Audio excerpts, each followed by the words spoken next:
listening to everybody here, I didn't have to come. Yeah. So anyway, like for me, I kind of hold two part of this fight, and I'm from the Hotel Workers Union, so I'm in the private sector, and I'm also attached to the public sector fight as well.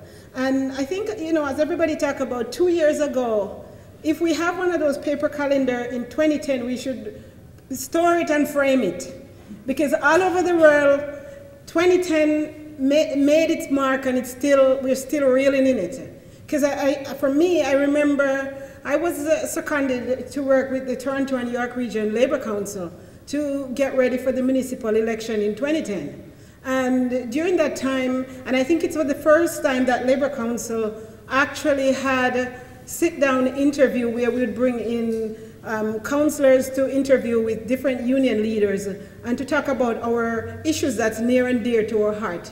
And during that time that we were doing these interviews with the city councillor for the election, one of the things that happened here was the G20.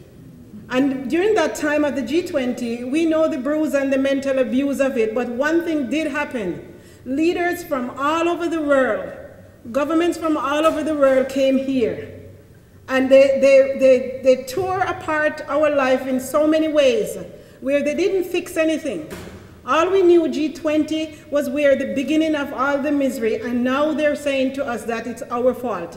So as I continue organizing for the municipal election, we talked to the council about if they're selling out our assets, what their thoughts on privatization, subcontracting out, and every single one of them said to us, no, we don't support these things. And one good thing that came out of it, they encourage us to pack the chambers when they're in there, and we actually live up to that promise. So what happened after the G20, and we also had that election happen, we then inherited a mayor. A mayor, before he got elected, tapped into some of this crisis situation where he was already saying to people, oh, there's people on the gravy train. What we didn't know at that time, that he was actually talking about working class people who was out there working hard. Some people was already barely living above that standard. That's who he was talking about. So he got elected. And unfortunately, we can't cry over spilled milk because we continue pressing on. But what we know, the promise that he made during his election, he couldn't fulfill that promise, so he then turned his attention to attacking unions. He started sending the message out there that the crisis that we're facing in this country and in this city is because of union. And as he continued doing that, we as well decided that we can't take it, because we as union decided as well that we have to stand together in the time of crisis. So what he did as well, right in that time, we had bargaining that was happening with city workers. And he used that time with the pure hate to say, if I attack these union, the QP union that was at the table, if I attack them and if I blame them for the crisis, then I'll have the support of the public with me. But one thing that he did forget about it, that he wasn't just attacking these workers, he was attacking the services that these people rely on. He was attacking the same union members was living in those communities, and they were taxpayers as well. So as he did that, and as union, I also went out into different union and lay out a solidarity plan from the Labour Council. And what we talk about, that as union, we need to support the QP union that was out there in the struggle, because it wasn't just their struggle, it was our struggle. It was right at our back door. I live in Brampton, and what was happening in Toronto was right in Brampton. None of us was secure. So when we talk about having members phoning their councillors, having members doing joint meeting and inviting these QP members into their workplace to talk about their struggles. And we continue doing that as well. And I have to tell you, as we did that, the support was there, because every single union out there was getting attacked. The crisis was right at their door, but they had no issue in saying that this is the time of crisis and we're going to stand together.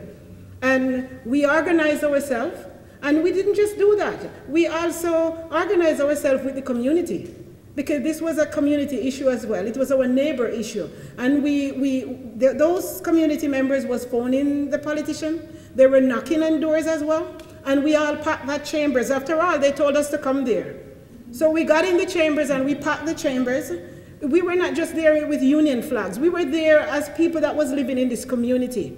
And I remember in that room, some of those politicians got up and said that the reason why they were actually voting to support, they took back their idea of slashing some of these things because of the pressure that they got from people in the community that was calling, that was standing up to them. And during this time, as the community and union came together to fight on these issues, we also realized something out of it. We won. We won that day, but we also walked away and said it was close, because they're not done with us. And as the city worker continued fighting, and we stood there and waited to see what we need to do, they decided when it was time and when it was over for them. But we know after all that fight, they lived to fight another day. We saw the library group. They went on strike as well because it took that to fight something that they were forcing down their throat with this austerity crisis. And they came out of it as well. But one thing that we do know, that even though this bargaining is over, and every day that we look and we turn our radio on and we hear of all the things that we've been blamed for, and every attempt to sell everything in our community, sell everything in our city, eventually we just have empty space. There's nothing here. Because that's what it is, it's going to take to solve this crisis. So what we continue to do through the labor movement is making sure that we continue to build the allies with the community. We are keeping close ties with them to make sure that they see that these issues, it's one. For me, in a public sector, it's the same, because corporation is out there saying, I want some of that. If the public sector is getting attacked and they're rooting stuff, the hotel sector is saying, why not me? I'm not poor, but I'm going to go after these people anyway. So this is why it's really important for all of us to make sure that we understand that as we educate each other about this crisis, that is not, we didn't cause it. And it doesn't matter what they take from us, it's not going to fix it. They need to do another G20 and come up with a real plan. And it's not about robbing working class people.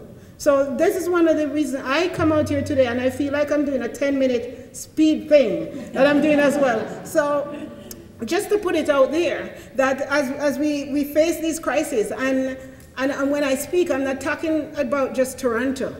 I go out into the US and I talk about it, and it's so similar. It's so similar when someone talk about their Tea Party and see how similar we are living here in the city with the same crazy thing that's happening as well. So if they're planning, and every time they get on a plane and they're planning and ways how to get richer, we have to come together to make sure that as long as it takes, and as the way they're doing with this, we are actually winning. It feels like we're not, but we're winning, because the more we continue to push back, and the more that we continue to say to each other that when we go out there and we work, we get our nails dirty. We don't have to apologize to anyone for what we have. And we don't have to roll over either and play dead and let them take it either. You know, I was driving yesterday and I heard about the EI, and it was sad. It was sad because EI is not a charity. It's not a charity. For you to get EI, you have to actually work.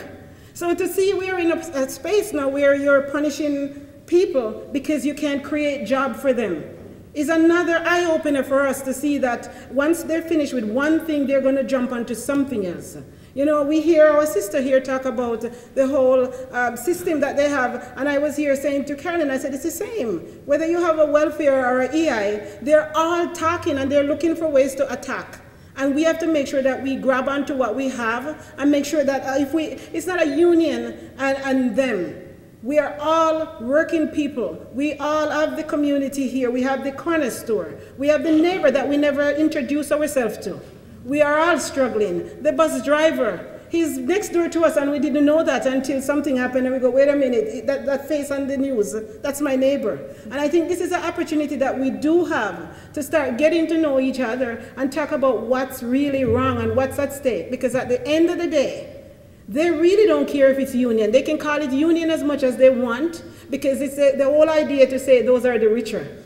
And what we do see as we're struggling, One thing we saw over the last few months, all the different groups that's coming together, whether it's the Occupy group, there's so much group that's coming out saying that we want to be a part of this because it means that every one of us is in the same struggle. So I just want to say to you, and for you coming out here, it's just wonderful to know that we are all on the same page here, wanting to know more about what's going on. And even for the Labor Council, who's constant reaching out there because the union gave that mandate to the Labor Council to make sure that as we pledge that in this time of crisis, we are standing together. And it's not just a union solidarity, it's just people, it's workers' solidarity at this point. That's what we're doing. So, you know, I just want to thank you for giving me the time to kind of ramble on. Thank you.